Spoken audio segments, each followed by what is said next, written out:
ધોરાજી નગરપાલિકાના મહિલા પ્રમુખે વધુ કામગીરીને લઈને કલેક્ટરને રાજીનામું આપ્યું છે। ધોરાજી નગરપાલિકાના મહિલા પ્રમુખ સંગીતાબેન બારોટે પોતાની કાર્યક્ષમતા કરતાં નગરપાલિકાની કામગીરી વધુ હોય ન્યાય નહીં આપી શકે તેમજ પારિવારિક અને સામાજિક અંગત કારણોસર રાજીનામું આપ્યું હોવાનું સંગીતા બારોટ જણાવી રહ્યા છે। બીજી તરફ ધોરાજી કોંગ્રેસના પૂર્વ ધારાસભ્ય લલિત વસોયાએ પણ કહ્યું, સંગીતાબેન બારોટના અમુક લોકો પર ઉપકાર હોય તેમનું ઋણ ચૂકવવા પ્રમુખ બનાવવામાં આવ્યા હતા।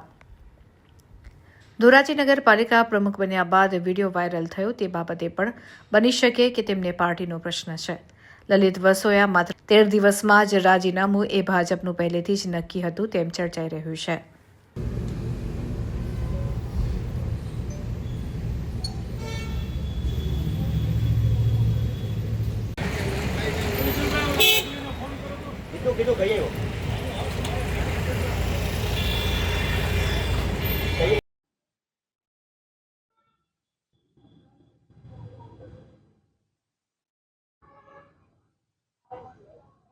ધોરાજી નગરપાલિકામાં ભારતીય જનતા પાર્ટીને બહુમતી મળી।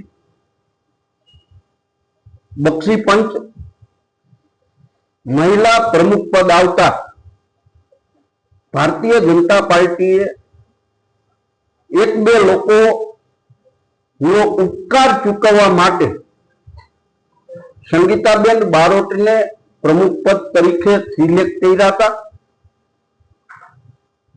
સંગીતાબેનનું રાજીનામું પડશે એવી ધોરાજીની પ્રજા અને ભાજપ અને સૌ રાજકીય માણસો પણ માનતા હતા કે 8 કે 10 દિવસની અંદર પ્રમુખ પદેથી અમને રાજીનામું આપવાનું છે અને પ્રી પ્લાનિંગ મુજબ સંગીતાબેનનું રાજીનામું ભારતીય જનતા પાર્ટી દ્વારા લઈ લેવામાં આવ્યું છે। લોકોમાં અનેક ચર્ચાઓ છે કે સંગીતાબેનનો વિડીયો ચૂંટણી પહેલા પણ સામે આવ્યો હતો, ત્યારે જ સંગીતાબેનને પ્રમુખ ન બનાવવા જોઈએ, પરંતુ કયા કારણોસર સંગીતાબેનને પ્રમુખ બનાવ્યા છે એ પણ લોકો ચર્ચા કરી રહ્યા છે। પરંતુ આ નિર્ણય ભારતીય જનતા પાર્ટીનો વ્યક્તિગત નિર્ણય છે અને એ નિર્ણય વિશે હું કોઈ ટીકા ટિપ્પણ કરવા માંગતો નથી। હાલ જે આ નિર્ણય લઈને આંદોલન ભાજપમાં વિરોધ કરે છે કે નારાજગી તમે શું કહેશો? સંગીતાબેનને પ્રમુખ બનાવ્યા ત્યારે જ ફક્ત એક કે બે લોકોના અહમને પોષવા માટે ભારતીય જનતા પાર્ટીએ એની આબરૂ એની શાખ દાવ ઉપર લગાડી હતી, પરંતુ કોઈ ઉપર કરેલા ઉપકાર નો બદલો ચૂકવવા માટે સંગીતાબેનને પ્રમુખ બનાવવામાં આવ્યા હતા અને ત્યારે જ નક્કી હતું કે સંગીતાબેનને રાજીનામું આપવાનું છે। હાલ જે રાજીનામું કલેક્ટર કાઢ્યું છે ચૂંટણી પંચના નિયમ મુજબ નગરપાલિકાના પ્રમુખે આ રાજીનામું નગરપાલિકા નિયામકને આપવાનું હોય છે, પરંતુ કલેક્ટર શ્રીને રાજીનામું એમને સુપરત કર્યું છે।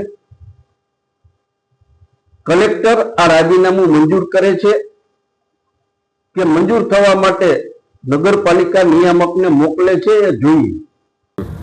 કાંઈ નહીં, મેં મારા સ્વેચ્છાએ આપ્યું છે રાજીનામું, એટલે કોઈનો કંઈ વાત નથી અને પક્ષ સાથે હું જોડાયેલી જ છું।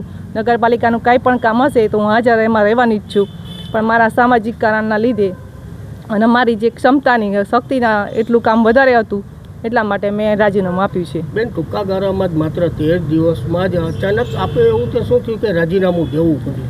મારી શક્તિ કરતાં વધારે કામ હતું નગરપાલિકામાં, એટલા માટે મારે રાજીનામું આપવું પડ્યું। કોઈ અન્ય કારણ નથી, એમાં કોઈ અન્ય કારણ નથી। પક્ષ દ્વારા કોઈ દબાણ કે એવું કાંઈ? પક્ષ મારી સાથે જ છે, સંઘ મારી સાથે જ છે, મને કોઈ દબાણ પક્ષ તરફથી કે સંઘ તરફથી નથી। ઓકે, બસ।